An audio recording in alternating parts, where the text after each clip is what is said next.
Halo teman-teman semua, balik lagi bersama dengan Story 3M, di mana kita kali ini akan menceritakan alur cerita dari manhwa yang berjudul Second Life Ranker. Baiklah, tidak perlu berlama lagi, langsung saja kita masuk ke dalam alur ceritanya. Beberapa saat setelah menemui Henova, Jungwoo tampaknya sedang berada di tengah hutan sambil menyuruh agar Bu menggunakan sihir pertahanannya. Jungwoo kemudian memanggil Nemesis dan juga Nikke karena dirinya ingin melihat perubahan pada mereka yang tidak lain adalah untuk melakukan pengetesan skill. Pertama-tama, Jungwoo ingin melihat skillnya milik Nemesis yaitu Pilar Dragon, sebuah skill angin topan yang menghempaskan segalanya. Kemudian ada Empty Dream yang memiliki efek untuk secara signifikan mengurangi kekuatan magic yang ada dalam sebuah area yang sangat luas.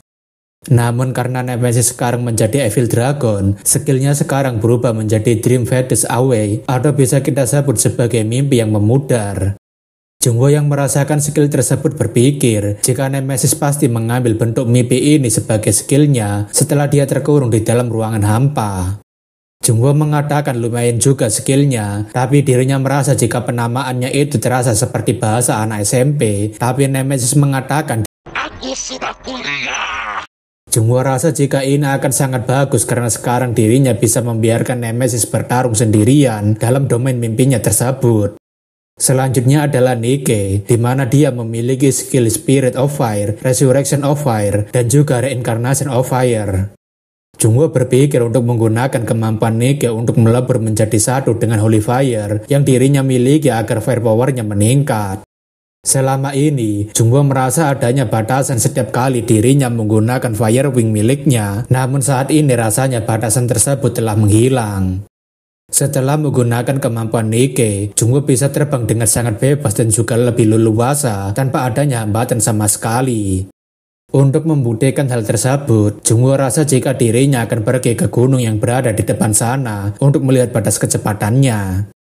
Jungwoo rasa jika kecepatannya tidak ada masalah sama sekali, bahkan ketika dirinya mempercepatnya menggunakan skill Hasta dan juga Blink. Selain itu, Jungwoo juga mencoba menggunakan tebasan apinya untuk meratakan beberapa hutan yang berada di sekitar jalurnya. Melihat hutannya yang langsung gundul, Hanryang mengatakan jika dirinya melawan skill ini ketika dirinya masih hidup, dirinya pasti akan dalam posisi bahaya. Jungwoo menanyakan bagaimana jika dia dalam masa jayanya, tapi Hanryang mengatakan tetap saja dirinya akan kesulitan untuk menahannya. Akan tetapi, Hanryang mengatakan skill itu memiliki kelemahan fatal karena bisa menyerang kawan ataupun lawan, jadi dirinya akan memikirkan cara agar dia tidak akan mampu melakukan serangan tersebut. Jungwoo rasa kalau begitu dirinya harus melatih skillnya lagi, namun sebelum itu, dirinya masih memiliki satu masalah yang harus segera diselesaikan. Jungwoo saat ini memiliki Blue Spirit yang tidak tahu bagaimana cara berkembangnya, jadi dirinya berencana untuk menggunakannya pada seseorang. Haebur memiliki loyalitas yang tinggi pada Urt, jadi tidak mungkin dirinya akan melakukannya, dan Soluna itu adalah orang yang sangat licik. Satu-satunya yang menjadi pilihan adalah meletakkan pada jiwanya Rebecca yang terpecah-pecah, namun itu juga akan membuatnya dimusuhi oleh Cernunos. Akan tetapi, Jungwoo tidak begitu peduli dengan tatapan para dewa karena sebenarnya dirinya juga berencana untuk menghabisi mereka juga. Rebecca yang terbangun tentunya kebingungan sambil menanyakan di mana ini, kenapa Chen ada bersamanya padahal dirinya yakin sudah mati. Rebecca kemudian menanyakan jangan-jangan dia menggunakan sihir hitam dan Jungwoo mengatakan seperti yang dia pikirkan. Rebecca menanyakan apakah dia gila, bagaimana dia berpikir untuk membangkitkan pecahan jiwanya, tapi Jungwoo mengatakan dirinya ingin meminjam kekuatannya. Rebecca mengatakan dirinya adalah apostel seorang dewa, terlebih yang seperti ini bukan seperti hidup, tapi Jungwoo mengatakan bukankah dia masih bebas seperti masih hidup. Jungwoo mengatakan dirinya tahu jika dia memiliki banyak penyesalan selama masih hidup, jadi dirinya ingin menawarkan kontrak padanya. Rebecca mengingat ketika dirinya masih kecil, desanya dihancurkan bersama dengan keluarganya, dan dirinya berniat untuk membalaskan dendam pada hewan buas itu. Namun setelah dirinya menjadi seorang apostel, dirinya masih belum cukup kuat untuk membalaskan dendam tersebut, dan terus mencari kekuatan yang lebih kuat. Jungwoo mengatakan kalau dia tidak tertarik dengan kontraknya, maka dirinya akan menarik kembali pecahan jiwanya tersebut, dan Rebecca mengatakan rupanya dia itu bajingan. Rebecca mengatakan dirinya memiliki satu syarat, yaitu agar dirinya memiliki kebebasan dalam bergerak dan juga kehendak yang tidak terikat dengan siapapun. Shannon dan Hanryong kemudian muncul sembari mengatakan bukankah dia kurang sopan berbicara dengan Master, dan Jungwoo mengatakan mereka berdua selalu berbuat sesuka mereka, dan Rebecca terkejut mengetahui jika orang-orang itu sudah menjadi bawahannya Chain. Rebecca menanyakan apakah dia bisa membuatkannya sebuah tubuh, tapi Jungwoo mengatakan untuk sekarang dirinya akan membuatnya menjadi seorang spirit. Jungwoo mengatakan jika spirit ini pernah terikat dengan Abyss Turtle dan spirit ini masih belum memiliki identitas. Jungwoo juga akan memberikannya jiwanya Apostel Soluna dan juga Urt, tapi mungkin dia harus menghabiskan cukup banyak waktu untuk bisa menyerap semua kekuatan mereka. Ketika Rebecca memakan Blue Spirit, Rebecca mulai berubah menjadi seorang spirit yang sebelumnya adalah jiwa orang yang sudah mati. Urt tentunya menyuruh agar Cernunnos segera menghentikan apostelnya itu, tapi Cernunnos hanya bisa bengong saja dan tidak berkomentar apapun. Karena para demon dan dewa terkunci di lantai 98, mereka tidak akan pernah bisa menghentikannya, jadi dirinya tidak perlu khawatir pada mereka. Dari awal juga, dirinya sudah membangun pencapaian di Working with Death dengan gilang hitam ini, jadi mereka akan bisa seenaknya. Selain itu, Jungwoo heran dengan demon mana yang membicarakannya sampai para demon lainnya juga ikutan membicarakannya. Setelah Jungwoo menyelesaikan urusannya, dia mulai berangkat menaklukkan lantai 21, namun sebelum itu ada seseorang yang menahannya. Orang itu adalah Luffy, seorang High Ranker dari 12 zodiak, dan dia memiliki sifat hedonis yang selalu mencari hal-hal menantang meskipun wajahnya sangat berkebalikan. Luffy menanyakan apakah dia melihat Laples karena katanya dia sering mengawasinya, tapi Jungwoo menanyakan ada masalah apa. Luffy mengatakan jika Laples sedang dicurigai dan dia sebenarnya dalam masa penahanan, jadi mereka sedang mencari keberadaannya. Jungwoo berpikir apakah itu karena Laples bertindak sebagai pembawa pesan waktu itu, tapi itu rasanya sangat aneh jika dia dicurigai sebagai pembawa pesan. Luffy mengatakan kalau begitu dirinya akan langsung berpamitan, tapi apakah dia yakin tidak meminta bantuannya di lantai 21? Jungwoo mengatakan tidak perlu, karena dirinya sudah membuat rencana untuk menaklukkan lantai 21 ini sendirian. Ketika Jungwoo masuk, semua orang berbicara bukankah dia adalah Horder dan katanya dia menghabiskan waktu setengah tahun di lantai 20. Jungwoo berpikir dirinya tidak melihat adanya Kan dan juga Victoria, jadi apakah mereka sedang lari dari kejaran Devil Army? Akan tetapi, Jungwoo merasa itu agak aneh juga, karena Devil Army tidak mengikuti pergerakannya sama sekali, dan tidak mungkin mereka akan diam begitu saja. Pertama-tama, Jungwoo akan menyelesaikan tantangannya mulai dari yang paling rendah dan melakukannya tanpa beristirahat. Lawan pertama Jungwoo adalah peringkat 167 yaitu Kraden, seorang High Ranker yang menggunakan teknik Sword Dagger. Rebecca mengatakan bagaimana kalau dirinya yang melawannya, dan Jungwoo rasa jika Rebecca ingin mencoba tubuh spiritnya. Jungwoo tak menyangka jika Cernunnos tidak mengambil kekuatannya Rebecca, jadi ini mungkin akan sangat membantunya di masa depan. Jungwoo mengatakan untuk yang satu ini dirinya akan mengatasinya sendiri, karena dirinya ingin mencoba melakukan beberapa hal terlebih dulu. Dengan menggunakan dagger yang telah diperkuat dengan bantuannya Henova, Jungwoo akhirnya mendapatkan senjata iron yang cocok dengannya agar dirinya bisa memaksimalkan atribut demoniknya. Jungwoo tidak sabar menggunakan dagger ini untuk melawan orang-orang yang berada di ruangan pertama, di mana dagger ini bisa membuat kekuatan kegelapannya jadi semakin gelap. Jungwoo akan menaklukkan ruangan ini dengan rekor yang tidak akan pernah bisa dicapai orang lain, meskipun mereka berusaha payah mati-matian. Seseorang menanyakan kenapa Horder memilih ruangan yang kelima yang paling mudah, dan orang itu mengatakan mungkin dia ingin menyelesaikan semua ruangannya. Orang itu mengatakan tidak mungkin, karena meski mereka yang berada di sana adalah versi muda dari para ranker, tetapi mereka tetaplah orang-orang yang hebat pada masanya. Orang itu mengatakan sepertinya dia mencoba menghabiskan waktunya di lantai 21, seperti ketika dia masih berada di lantai 20, jadi bagaimana dengan pendapatnya Heyday? Namun ketika mereka sedang sibuk berdiskusi, sebuah guncangan yang sangat kuat terasa, seperti ada seseorang yang mencoba menyerang ruangan tantangan ini. Akan tetapi, gempuran yang sangat kuat tersebut rupanya berasal dari ruangan kelima, yang tidak lain adalah tempatnya Jungwoo sedang bertarung. Tak lama kemudian, Jungwoo menghancurkan ruangan tersebut seperti seorang monster dan membuat Heyday sangat terkejut. Tentu saja, tidak akan ada yang pernah menyangka jika Jungwoo berhasil menyelesaikan ruangan kelimanya hanya dalam waktu 9 menit 51 detik. Beberapa saat setelahnya, Jungwoo akhirnya telah berhasil menaklukkan gerbang kedua dalam waktu 2 jam 31 menit, tapi Jungwoo merasa ini masih cukup lama karena waktu yang dirinya butuhkan rupanya 2 jam. Namun tetap saja, dirinya bisa menghajar orang-orang itu menggunakan Divine Transformation dan meningkatkan pemahamannya.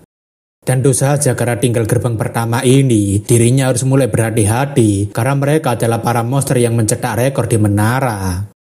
Lawan pertama yang Jungwoo hadapi sekarang adalah sang rebel Swordman, yaitu Valdebik yang merupakan teman lama adiknya. Meskipun awalnya adiknya ketakutan dengan ukuran tubuhnya yang besar itu, tapi dialah orang yang membantunya menaiki menara. Itulah awal mula terciptanya Artia, di mana Valdebik dan juga Viera membantu adiknya, membantu tim dan juga mengumpulkan para member. Namun setelah kematian adiknya, Valdebik tiba-tiba menghilang begitu saja. Meskipun dirinya tidak tahu alasannya, tetapi dialah orang pertama yang membawa kehancuran di Artia. Biarpun dia tidak secara langsung mengkhianati adiknya seperti Bahal dan Leonte, tetap saja dia adalah seorang pengkhianat dan dirinya akan mengalahkannya. Valdebik kemudian mengeluarkan aumannya untuk menakuti lawannya, dan Shannon mengatakan auman orang itu masih tetap saja membuatnya merinding.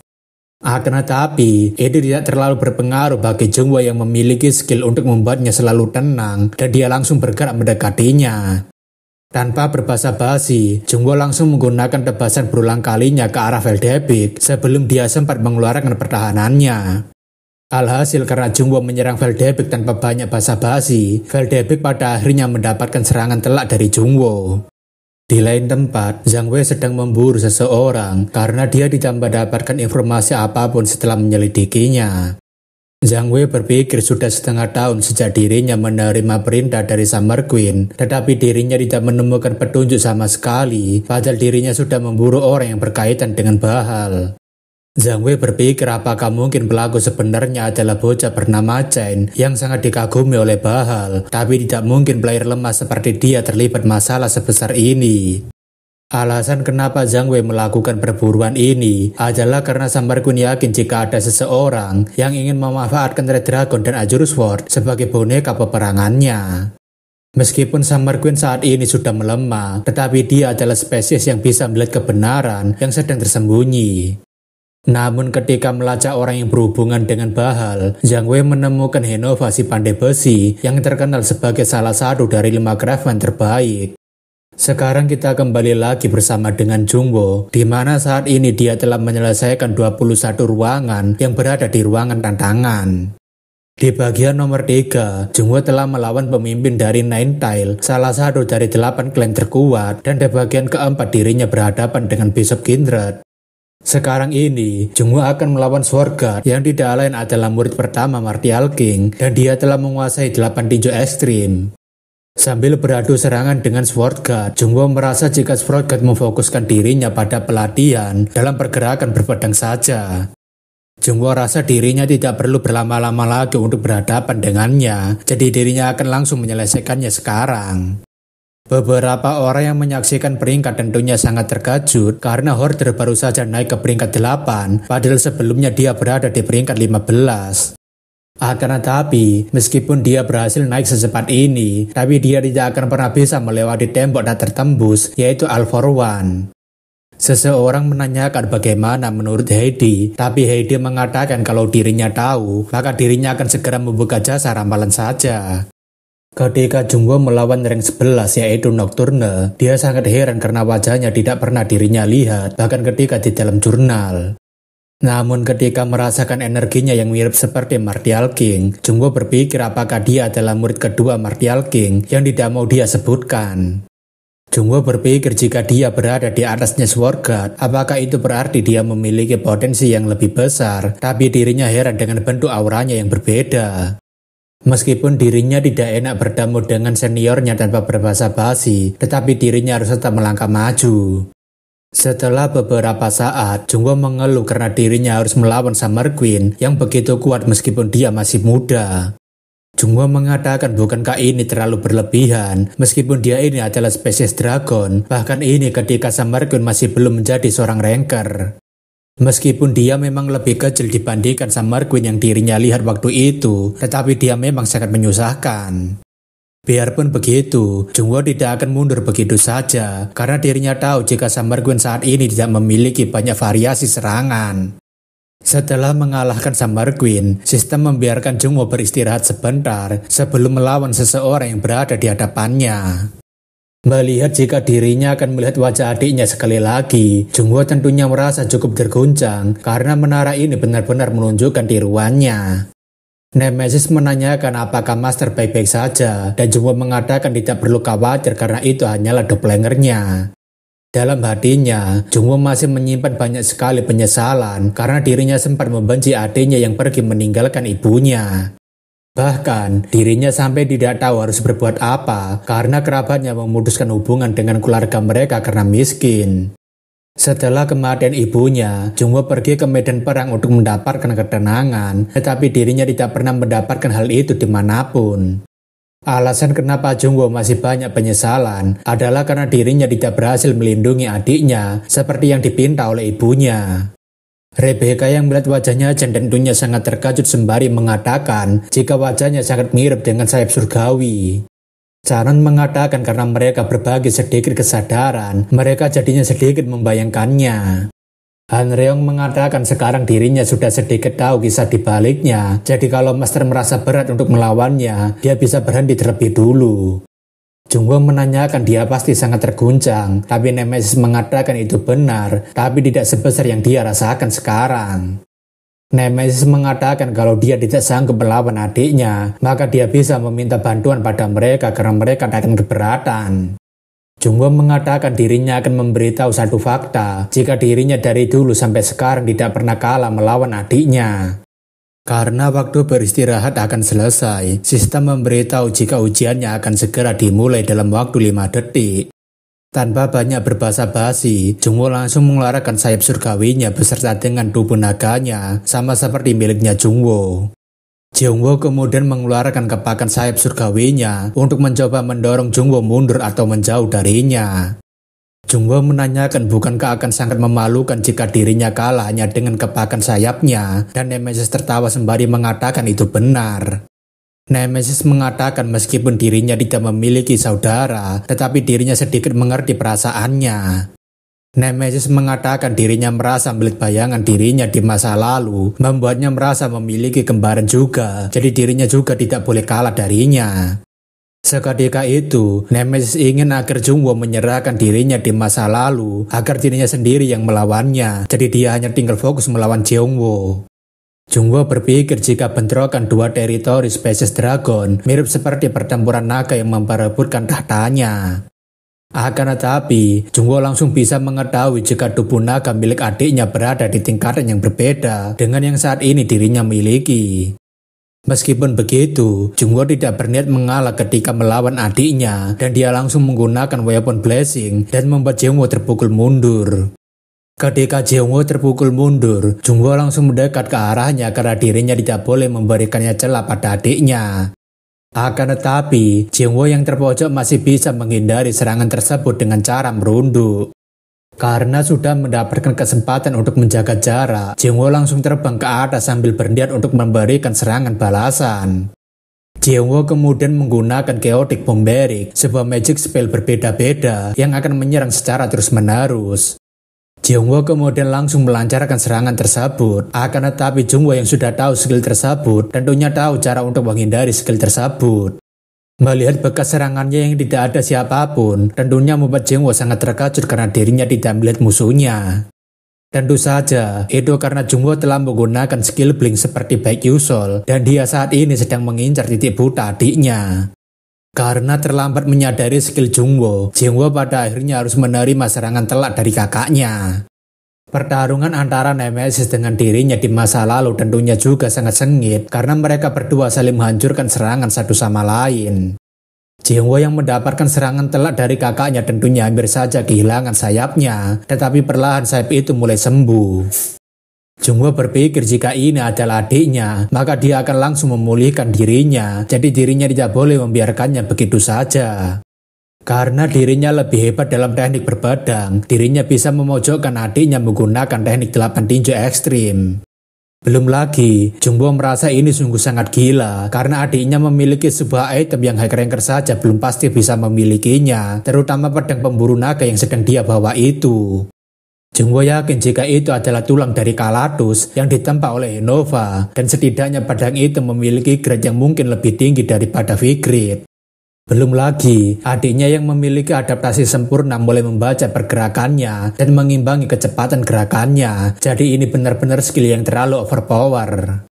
Jungwoo yakin jika dirinya tidak segera mengeluarkan kekuatan penuhnya, maka dirinya sendiri yang akan dikalahkan oleh adiknya. Jungwoo rasa jika inilah alasan kenapa orang-orang dengan bakat yang sangat mengerikan dan juga skill yang overpower adalah lawan yang paling buruk untuk dilawan. Jungwoo kemudian mulai menyerang Jangwoo dengan teknik berpedang yang lebih serius dan membuat adiknya kewalahan.